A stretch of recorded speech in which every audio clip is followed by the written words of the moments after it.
kapag tayo po ay walang saplot, siyempre ang gagawin po natin ay humanap po tayo ng damit upang mawala yung ating pong pagkahiya. Alam niyo po yung naramdaman ni Adan at ni Eva na sila po ay hubad nung pagkatapos po silang magkasala. Sila po ay nagtahi ng mga dahon, no? Subalit ang Panginoon po ay may mas mabuting plano na sila po ay damtan. Kinakailangan lamang na may mamatay upang ito ay magawa. Atin pong mababasa sa Genesis 3:21 ang ginawa pong sakripisyo ng Panginoon. Now dito po ay nakasaad Genesis 3:21 at iginawa ng Panginoong Diyos si Adan at ang kanyang asawa ng kasuotang balat at sila'y dinamtan. Now dito po sa Genesis 3:21, ito po ay isa sa pinakamalinaw na larawan ng ebanghelyo, no, sa lupang tipan. Na matapos po magkasala si Adan at si Eva, hindi po sila pinabayaan ng ating Panginoong Diyos. Sa halip, hinanap niya sila, no? Hinatulan ang kasalanan at nangako ng isang manunubos. At pagkatapos, siya mismo po ang nagdamit sa kanila. Ang unang kamatayang naitala sa Biblia ay hindi po yung kamatayan ni Adan o ni Eva, kundi ang kamatayan ng isang inosenteng kahalili, isang tupa. Ang mga kasuotang balat ay tumuturo kay Kristo Jesus, ang kordero ng Diyos. Ang kanyang sakripisyo ang tatakip sa hiya at kasalanan ng nahulog na sangkatauhan. Now, itinuturo po ng talatang ito na ang pangako ng ating Panginoong Diyos ay hindi po lamang ang pagpapatawad ng kasalanan, kundi ang maglaan ng lahat ng kailangan para sa ating ganap na pagpapanumbalik, kapatawaran at kaligtasan. Kaya tayo po ay lubos na magtiwala sa ating Panginoong Diyos. Siya lamang ang maaaring magligtas sa atin. Now, tingnan po muli natin yung ating pong teksto sa English, Genesis 3:21. Also, for Adam and his wife, the Lord God made tunics of skin and clothed them. Ulitin po natin, no? Genesis 3:21. Ang ganda po nito. Ma-memorize natin. Also, for Adam and his wife, the Lord God made tunics of skin and clothed them. Talaga po ang ating Panginoon nagmamahal sa atin. Hindi lang po tayo ay binigyan ng kasuotan, iniligtas, kundi ang kanyang anak mismo ang siyang nagsakripisyo para sa atin. Na meron po tayong 7, no? 7 puntos. Dito po sa medyo marami-raming puntos po ito. At gagamitin po natin ang acronym na CLOTHE. Yan, ibig sabihin, binihisan. Ano-ano po yon? Letter C, maganda po kasi yung teksto at maraming puntos. No? Letter C, Christ is our covering. Si Kristo mismo ang ating pangtakip. Hindi po tayo pwedeng humarap sa ating Panginoon ng hubad kasi kaya ang ating Panginoon, siya po ang magtatakip sa atin. Letter L, love took the first step. No, ang pag-ibig ang siyang naunang kumilos. Letter O, only God can remove our shame. No? Tanging ang Diyos lamang ang makapag-aalis ng ating pong kahihiyan. Okay, letter T, the sacrifice points to the cross. Ang handog po ay tumuturo sa cross. No? Letter H, holiness is God's gift. Ang ganda po ng mga puntos dito sa text po na ito. And letter E, every believer receives Christ's righteousness. Yan, ang bawat mananampalataya ay tumatanggap sa katuwiran ni Kristo. And letter D, dwell securely in God's grace. Mamuhay po tayo ng panatag sa biyaya ng ating Panginoong Diyos. Kaya tandaan po natin itong puntos, mga 7 puntos po na ito, no, na makukuha po natin sa ating pong teksto ngayon. Unahin po muna natin yung una, no, na ating pong puntos sa teksto, letter C. Christ is our covering. Yan. Yan po talaga ang ating Panginoon. Siya po ang pantakip natin, no? sa ating pong kasalanan. Yung unang tugon po ng ating Panginoong Diyos sa kasalanan ng tao ay hindi yung pagtakwil, no? Kundi isa pong paglalaan. Siya po mismo ang nagbigay ng pantakip sa bawat isa sa atin. Sa Isaiah 61:10, ito po ang sabi, He has clothed me with the garments of salvation. He has covered me with the robe of righteousness. Tingnan niyo po, no?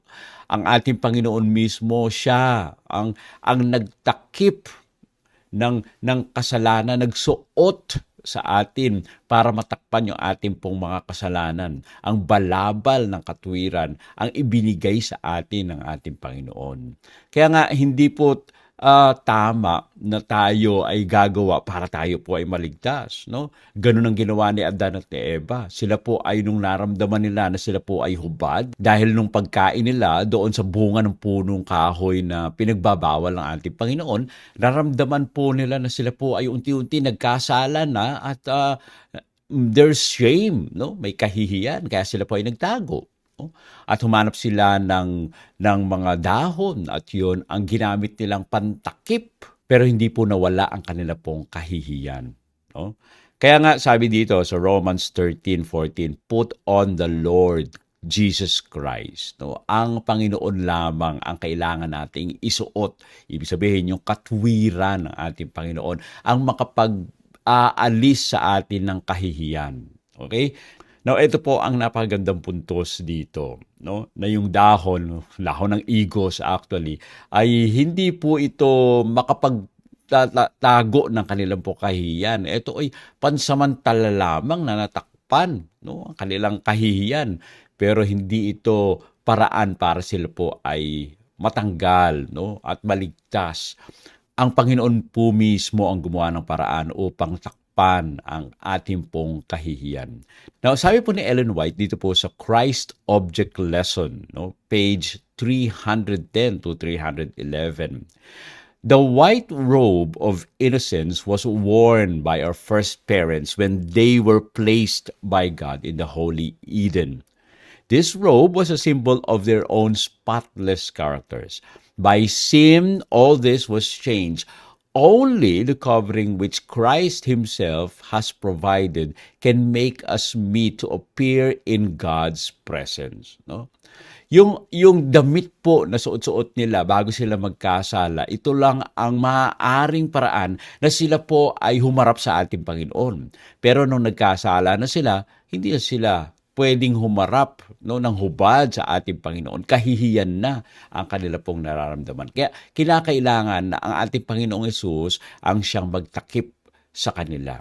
Kaya nga tayo po, no, tayo hindi tinakwil ng ating Panginoon. Ang Panginoon mismo ang gumawa ng paraan upang tayo ay damtan. Kaya siya po ang maaari nating lapitan. Okay? Letter L, yung sunod po sa ating pong acronym na clothe. Yan. Love took the first step. Ang ganda po, no? Ang pag-ibig po ang unang kumilos. No? Ito po ang napakagandang kaisipan na kahit po sila po ay nagkasala, ang unang lumapit ang ating Panginoon. Siya pa nga nagtanong, Adam, Eve, where are you? No?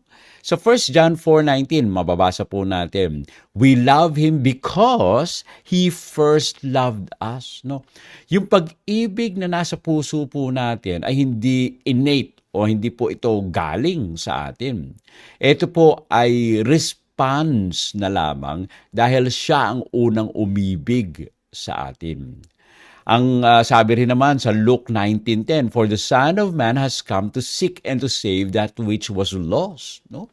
Ang ating pong tagapagligtas, ang anak ng tao, ang siyang unang humanap sa atin para tayo po ay mailigtas. Alam niyo po, nagtago si Adan at si Eva.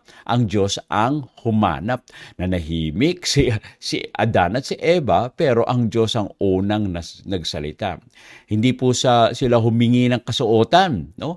Binigyan sila ng ating Panginoon sa magitan po ng pagpatay ng kordero. So yan po yung biyaya ng ating Panginoon.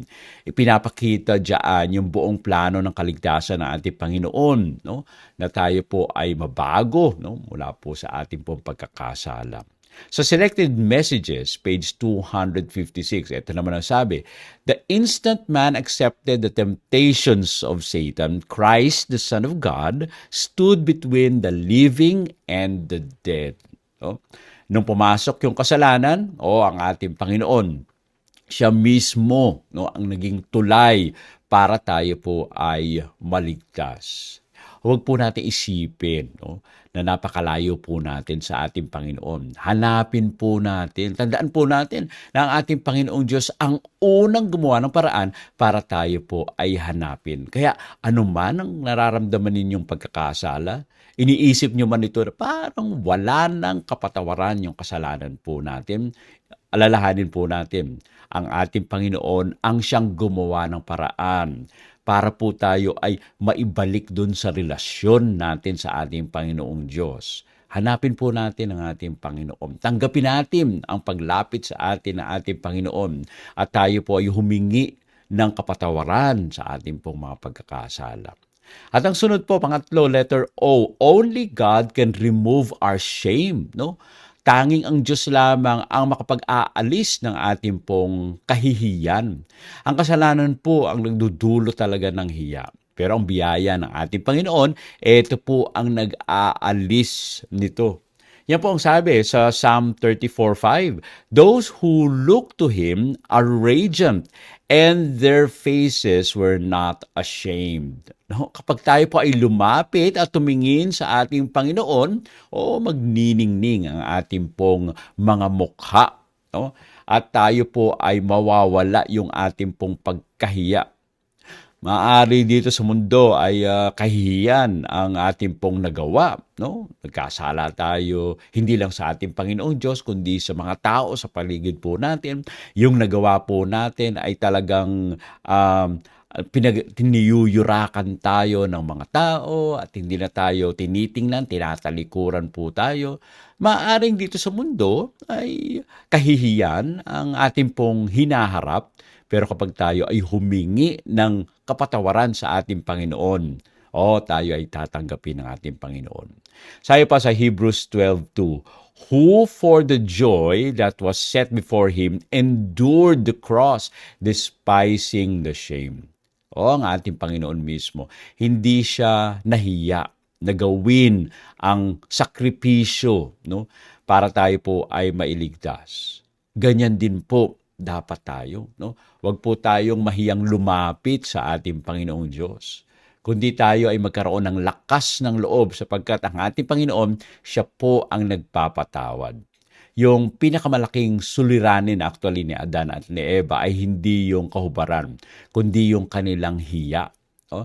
Nagtago sila, no? Sapagkat sila po ay nagkasala at natatakot sila dahil doon sa bunga ng kanila pong mga nagawa. Hindi po lamang tinakpan ng ating Panginoong Diyos ang kanilang katawan. Tinugunan din po ng ating Panginoon yung pinakamalalim na espiritual na pangangailangan po nila. Na sa kasalukuyan ay ganun din ang nangyayari po sa atin. Tayo po ay sinusubok ng mundo na ito. Pero sa tagumpay ng ating Panginoon, sa kayamanan ng ating Panginoon, sa katanyagan ng ating Panginoon, ay tayo ay naitataas. Dahil ang ating Panginoon ang siyang nag-aalis ng hiya sa atin. Tayo po ay tumatayo na may napanatag sapagkat ang Diyos ang kasama po natin. Sabi ni Ellen White sa Steps to Christ, page 27, "The sinner may resist this love, but if he does not resist, he will be drawn to Jesus." Maaari daw po nating tanggihan ang alok ng pag-ibig ng ating Panginoon. Pero kapag ito po ay hindi natin nilabanan at ating pong tinanggap, tayo po ay makakalapit sa ating Panginoon. At ang kapangyarihan ng Panginoon ang siyang maglalapit naman sa atin sa Kanya. Dahil po kay Kristo, yung natatago nating mga kasalanan, ito po ay napapatawad. Tayo po ay mamumuhay sa ilalim ng pag-ibig ng ating Panginoon. Tanggapin lang po natin yung kapatawaran ng ating Panginoong Diyos. Okay? At ang sunod po, yung number 4, letter T. no? The sacrifice points to the cross, no? Tumuturo daw po yung sakripisyo doon sa cross. No, kinakailangan po ng kamatayan ng isang inosenteng kahalili upang magawa ang kapatawaran ay kailangang mangyari. Sa John 1:29, ito po ang sabi, "Behold the Lamb of God who takes away the sin of the world." Sino po yung kordero ng Diyos? Siya po ang ating Panginoong Hesus. Siya po ang nag-aalis ng kasalanan ng sanlibutan. Sa Hebrews 9:22, "Without shedding of blood, there is no remission of sin." Kung wala daw po ng pagbubo, no? Pagtagas ng dugo, ay wala rin pong kapatawaran. Hindi po tahasang sinabi ng Genesis na may hayop na dapat mamatay. Ngunit ang kasuotan ay balat, no? Nangangailangan na may mamatay na inosenteng hayop bago maisuot yung balat. Ito po ang unang handog na makikita po natin sa banal na kasulatan. Ito yung unang larawan ng kordero, no, ng Paskwa, yung handog sa sanktuaryo. At sa huli, ito po yung tumuturo sa kamatayan ng ating Panginoon. Ang bawat handog po sa lumang tipan ay actually tumuturo pabalik dun sa Genesis 3:20. At ito naman ang siyang tumuturo naman sa krus ng Kalbaryo. Tayo na ngayon ay nabubuhay, tumitingin tayo pabalik doon sa cross ng Kalbaryo. At tayo po, kapag meron tayong pananalig at pananampalataya sa ating Panginoong Hesus, ito ang dahilan na tayo po ay nalilinis sa ating po mga pagkakasala. Now, dito po sa Patriarchs and Prophets, page 68. Okay? The system of sacrifices was ordained by God to the man, a perpetual reminder and penitential acknowledgement of his sin and a confession of his faith in the promised Redeemer. No? Ang sistema po ng paghahandog, ito po ay tinatag mismo ng ating Panginoong Diyos upang ipaalala sa atin na tayo po ay nagkasala, na kailangan ng kamatayan para tayo po ay matubos. Huwag po nating maliitin ang sakripisyo doon sa cross ng ating Panginoon. Mamuhay po tayo na may pagpapasalamat sapagkat nagkamali, no, ang ating pong ninuno. Pero ang ating Panginoon, siya po ang naglaan ng paraan para po tayo ay maligtas. At talagang hayaan po natin na hubugin po tayo ng cross sa araw-araw nating pamumuhay. At ito rin naman ay ibahagi natin sa iba. Okay? Ang panglima po, yung letter H, holiness is God's gift. No? Ang kasuotan po ay hindi po lamang sumasagisag sa kapatawaran, kundi pati na rin sa pagbabago, no, ng ating pong pagkatao. Sa Ephesians 4:24, put on the new man which was created according to God in true righteousness and holiness. Ano daw po? Isuot daw po natin ang bagong pagkatao, no? Na nilalang ayon sa Diyos na tunay na katwiran at kabanalan. Yan din ang sabi sa Revelation 19:8, the fine linen is the righteous acts of the saints. No? Ang lino daw po ay matuwid na ginawa at gawa ng mga banal, no? Kaya napaka-importante, no, hindi lamang ang layunin ng ating Panginoong Diyos na patawarin po tayo sa ating po mga kasalanan. Ang layunin din ng ating Panginoong Diyos ay baguhin tayo at maibalik tayo sa dati nating isipan. Ang kasuotan po ay larawan ng bagong buhay. Yung biyaya ng ating Panginoong Diyos, pagpapatawad ng ating Panginoong Diyos, yung pagbabago ng ating pong mga isipan, yung damit po na ito ay humuhubog sa atin para tayo ay lalo pang maging kapareho ng ugali, no, ng ating Panginoong Diyos. At ang pang-anim po, no, ay letter E, every believer receives Christ's righteousness.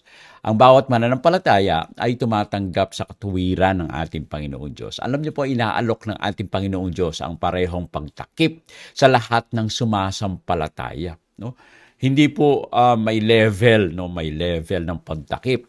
Lahat ng lalapit sa kanya. Sabi nga sa John 3:16, those who believe in him will not perish but have everlasting life. No. Sa Galatians 3:23 to 26, as many of you as were baptized into Christ have put on Christ. No. Kapag tayo po ay nabautismuhan, nanampalataya sa ating Panginoong Diyos, ay ibinibihis po natin si Kristo.